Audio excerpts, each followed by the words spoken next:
Pablo Escobar. Nama ini kalau disebut yang kebayang mungkin kekayaan yang nggak ada habisnya, teror yang brutal, dan anehnya, cinta dari rakyat miskin. Dia itu penjahat yang ngebangun rumah sakit, pembunuh massal yang ngedanain gereja. Nah, paradoks inilah yang bakal kita bongkar bareng-bareng. Oke, mari kita langsung masuk ke intinya. Pertanyaannya tuh simple, tapi jawabannya rumit banget. Gimana ceritanya seorang pria yang bertanggung jawab atas ribuan kematian bisa dipuja-puja kayak Robin Hood? Ini dia teka-teki yang mau kita pecahkan. Biar kita ngerti paradoks Escobar ini, kita harus lihat dua sisi dari koin yang sama. Monster yang ditakuti negara, dan di sisi lain, penyelamat yang dipuja kaum miskin. Kita mulai dulu dari gimana monster ini lahir. Escobar itu nggak terlahir sebagai raja loh. Dia lahir tahun 1949 dari keluarga yang sederhana banget. Tapi dari remaja dia udah milih jalan pintas. Awalnya dari kejahatan kecil-kecilan, sampai akhirnya jadi penyelundup. Di akhir tahun 70-an, ambisinya nemuin ladang emas terbesarnya, kokain. Dan dari situlah dia mulai membangun kerajaannya. Dan dari peluang itu, dia membangun sebuah kerajaan yang skalanya benar-benar hampir nggak bisa dipercaya. Sebuah imperium yang dibangun di atas bubuk putih. 30 miliar dolar. Coba bayangin deh, itu perkiraan kekayaan pribadinya pas lagi di puncak-puncaknya. Angka segitu otomatis bikin dia jadi salah satu orang terkaya di planet ini. Dan semua itu dibangun di atas penderitaan orang lain. Gimana caranya dia bisa sekaya itu? Ya dengan dominasi total. Kartel Medellinnya itu bukan cuma pemain besar. Mereka itu pasarnya. Mereka mengendalikan 80% dari seluruh peredaran kokain di dunia. Gila kan?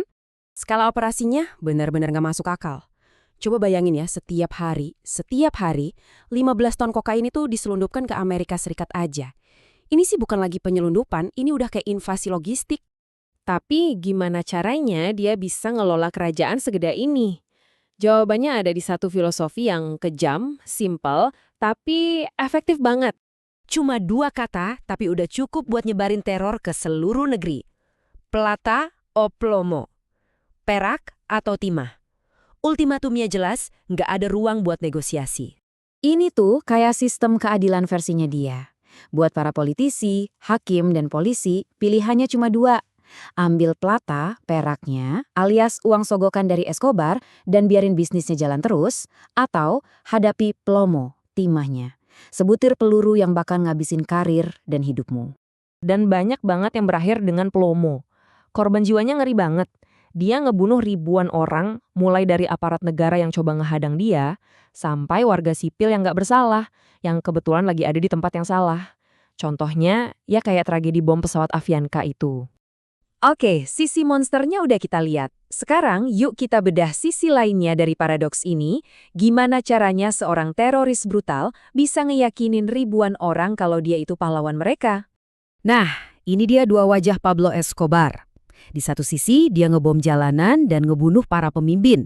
Di sisi lain, dia bangunin perumahan buat tunawisma dan lapangan bola buat anak-anak.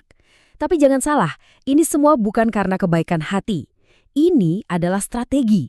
Strategi ini ada namanya narkopopulisme. Taktiknya sinis tapi jenius banget. Intinya gini, pas negara absen, pas pemerintah nggak becus, gembong narkoba masuk jadi penyedia. Dia ngasih apa yang pemerintah nggak bisa kasih. Rumah, makanan, rasa aman, dan sebagai imbalannya, dia dapat sesuatu yang nggak ternilai. Loyalitas buta dari rakyat. Kebaikan Escobar ini cuma bisa terjadi karena satu alasan. Kegagalan total pemerintah Kolombia buat ngurusin warganya yang paling miskin. Dia nggak menciptakan loyalitas dari nol. Dia cuma ngisi kekosongan peran yang sangat besar yang ditinggalkan oleh negara. Kekuasaannya jadi begitu besar. Sampai-sampai dia nggak cuma beli loyalitas rakyat, tapi juga kedaulatan negaranya sendiri. Dan nggak ada yang lebih melambangkan penghinaan ini selain pencara pribadinya. Jadi ceritanya, pas tekanan buat nangkep dia udah gede banget, Escobar setuju buat, tanda kutip, nyerahin diri. Syaratnya, dia mau ngejalanin hukuman di penjara yang dia desain dan bangun sendiri. La Catedral. Nyebut ini penjara itu kayak ngelawak. La Katedral punya bar, klub malam, lapangan bola, jacuzzi, bahkan air terjun buatan. Penjaganya orang-orang dia sendiri. Ini bukan penahanan, ini adalah bukti kapitulasi total negara Kolombia di hadapan satu orang kriminal. Dari dalam penjara mewahnya ini, dia tetap ngejalanin kerajaan kokainnya yang mendunia, bahkan nyiksa dan ngebunuh saingannya di dalam situ. Jadi, La Katedral itu bukan sel. Itu adalah markas besar yang dilindungi oleh hukum. Tapi ya, namanya juga kerajaan pada akhirnya pasti runtuh. Yuk kita lihat gimana akhir cerita El Patron ini dan pelajaran apa yang tertinggal dari hidupnya. Pas pemerintah akhirnya berani dan coba mindahin dia ke penjara beneran. Escobar tinggal jalan santai aja keluar dari pintunya, terus kabur. Setelah 16 bulan jadi buronan, perburuan terbesar dalam sejarah Kolombia berakhir di sebuah atap rumah di Medellin, di mana dia tewas dalam baku tembak.